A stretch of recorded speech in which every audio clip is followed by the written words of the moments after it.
Hello everybody and welcome to another knockoff review. Today I'm taking a look at Oversized, multicoloured, garish Piranacon. The team is made up of Snaptrap, Tentakill, Overbite, Seawing, Scalor and Nautilator.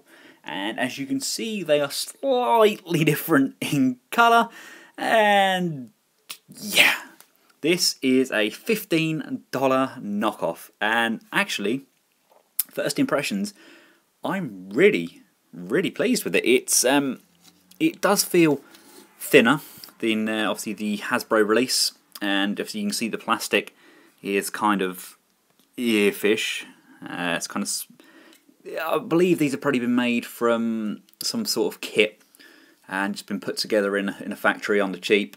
But hey, if you want a Piranacon, this could really be a good option for you. I mean, all of the figures themselves come with the accessories. They look good. The colours are fantastic. They really are. You're not going to get much brighter and garish than these. They're not cheapy plastic. They are, you know, they're kind of, they're blatantly knockoff plastic, but they're not going to fall apart in your hand. I could throw these around and they're not going to break. They're fairly solid and they're actually really well put together. Screws are tight and they do look the part. Let's bring in Roddy to give a quick size comparison. These are much more in scale with your Generation 1 toys than what the original Generation 1s were. I don't actually have any of those to hand, and my little tiny undersized ones are in Sammy's box at the moment. He's tidying out his room and all his Transformers are in a box. Now unfortunately, like the smaller set, we don't get any fists with Piranacon. We only get the feet, the weapons and the helmet. But of course all of these guys do still transform, so let's transform them into their bot modes and see how they look. Let's start off with Snaptrap. Let's take his gun off the back there. Let's pop his shield off as well. That whole section just comes unplugged. You can then fold the legs round the back, out of the way.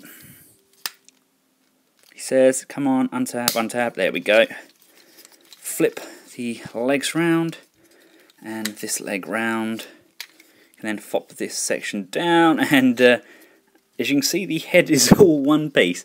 We can flick the arms down, and in turn, pushing them down will reveal the fists. Unfortunately, they don't seem to want to go all the way down. They kind of lock at the elbow position. Same with this one, push that down and again it just kind of locks at that one. I suppose that one pushes a little bit further. I wonder if I could force this one. Don't break. There we go. There we go. You see it starts to kind of pull apart there. They're not really designed to be pushed beyond their limits. You can pop his shield. I was hoping I could still store that on his arm somewhere, but it doesn't appear that I can. That's a shame. And of course his sword does fit in his hand, and we don't have the big gun. I don't have the big gun for him to hold. So for now, so it really annoyed me that I can't get that on his arm. Really hoping I could. Oh shoot. Right, that's gonna I'll store that down here. And we'll put him over the back there for now. We'll bring in Tentakill. We can extend his legs, swivel those round like so, flip these ones back. That just helps with his support because he is a little bit floppy. Fold that down, fold these back. I don't know what type of logo that is on his chest or what it's meant to be. Let's just take a look. Does he actually have a face sculpt? Kind of. It's not brilliant, is it? The face sculpt on this is not brilliant. Then we can bring in his weapons, and in the hope that these kind of fit in his hand still. It would appear that his arms have been fitted upside down. Oh dear. That's not going to be difficult for me to change. There's a screw here, here and here. Unscrew those. The arms are literally just a peg, so you can swap those arms out, because at the moment he holds his guns upside down. But I'm showing you this how it arrives out of the packet, so bolts and all. Next up we'll take Scalor. Now I'm not entirely sure if this guy was meant to have weapons. I didn't get any with him, so I'm just assuming that the knockoff didn't actually include every single accessory. But transformation, pretty simple. Flick the legs out. Again, I like to keep these on for the stability. You can then flick his feet, hands out. Get your nails under there. Again, flick, flick, come on. Ah, there we go, flick that. And pull the head back, fold that section down so this collapses further. Again, not a fantastic head sculpt, kind of a cutaway visor thing there maybe. I think we'd be happy in saying that's just a peg for a head there, wouldn't we? So there he is. I can stand him there. He's actually one of the shortest of the team. Now Nautilator, he's one of my favourite. I absolutely love him. They pretty much used every single colour they physically could. Let's unscrew his gun from the back there. This section folds down. That's clearly going to be his legs. We do still have a little bit of movement on those to extend them. You can then lift this section back, fold the claws back, just allow good clearance, fold these back and then move this forward, and the gun does kind of still fit in his hands, just a little bit tight. Now he doesn't want to stand brilliantly, he is very front heavy, but he still kind of stands alright. Next up is Sea-Wing. Again, pretty cool, using all the greens, the blues, that kind of greyish gold, which was the same sort of colour found on the KO of Primus. To transform this guy, we want to extend these legs out and rotate those round, like so. You want to flip back the head section there. You want to rotate these sections here to form the hands. We then got the guns stored on the wings. So we can just unpeg those. 1 and 2. And this guy probably has the nearest we are going to physically get to a head sculpt. As if the guns want to come out of the wings. One thing is, you have to be so careful because the plastic is a little thinner than I'm used to, so you just have to be careful that things don't break. Let's just take a look at that head sculpt. Come in. There we go. Yeah. Okay. Last but not least, we have Overbite. The shark fin, standy on leg, gun under his chin guy. Probably one of the nicest figures. I really love the purple and the gold on this guy. I'm not too sure about the big black blob on his head. Suppose there's room there to put stickers, etc. if needed. But yeah, he's a really nice figure. Let's just take his chin gun off.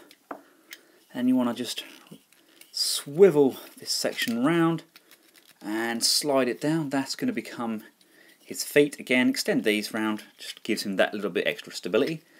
Flip his fists round and fists round, and just rotate that head, and there we go.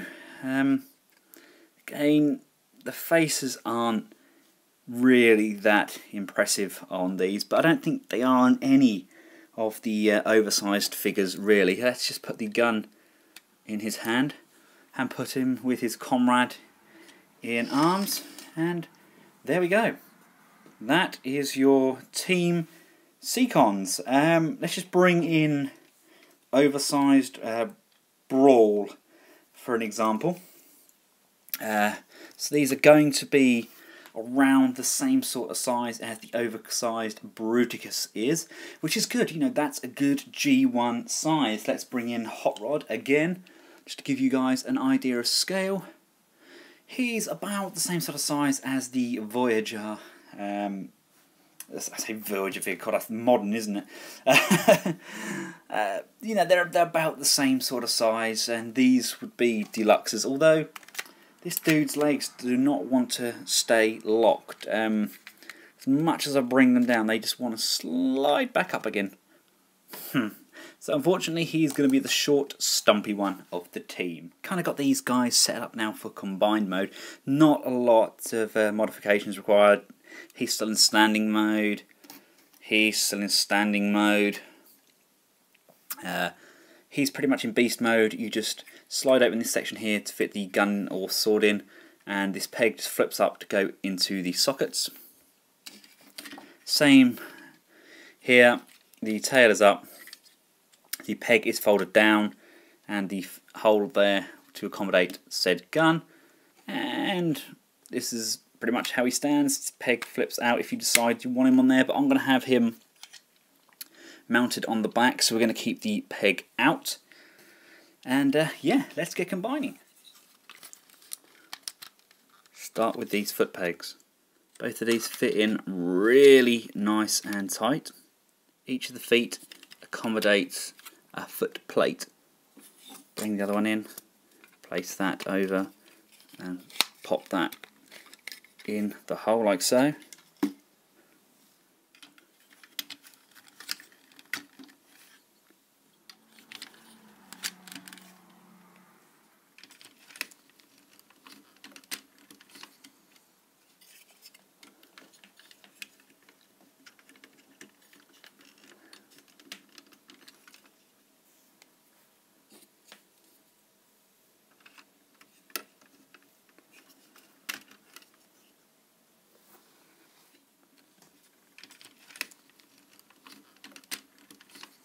And there he is in combined mode. I've put the sword in the hand section, got the gun on the chest, the head is on, there's the cannons on this foot here, and if we just give this guy a little spin, I love how this is all on the back here with the wings and the cannon on top. It's kind of beefed him up a fair bit, and I actually really like it. The colours look kind of garish-ish when he's in the combined mode, but he actually holds together a lot better than he did when he was undersized. Okay, yes, the plastic, like I mentioned, isn't the best plastic in the world, but he actually holds together pretty well, and nothing's moving anywhere. I mean, this guy's spinning around, he's spinning around freely, and yeah, he's going to look absolutely awesome on my display. Here he is with Hot Rod, just for that G1 comparison. We do have movement in the arms. The pegs do move, so you can kind of have him holding up his sword. You just have to adjust the legs slightly just to get him to stand perfectly straight. But all in all, he's a really nice figure, and I like him. And for, I mean, $15. This is a lot of kit for pocket money, literally pocket money. Great set. If anybody wants to paint one of these up, these could look absolutely phenomenal, but I'm happy keeping it in this garish colour. I mean, he's going to look incredible standing next to my nasty coloured Star Saber, and I've got Deathosaurus en route as well, so I'm going to need a lot more shelf space to store all these guys. I hope this has been informative. Any questions, feel free to ask. If you see a question that I haven't responded to yet and you want to ask the same sort of thing, please just go on their question and hit the like button. That bumps it up to the top of the questions so I can see them. I get a lot of emails about a lot of questions and I try to answer them all, but sometimes some will slip through the net. So just give me a little nudge and I will answer them. Thanks for watching, guys. Until next time, from myself and Oversized Piranacon, goodbye.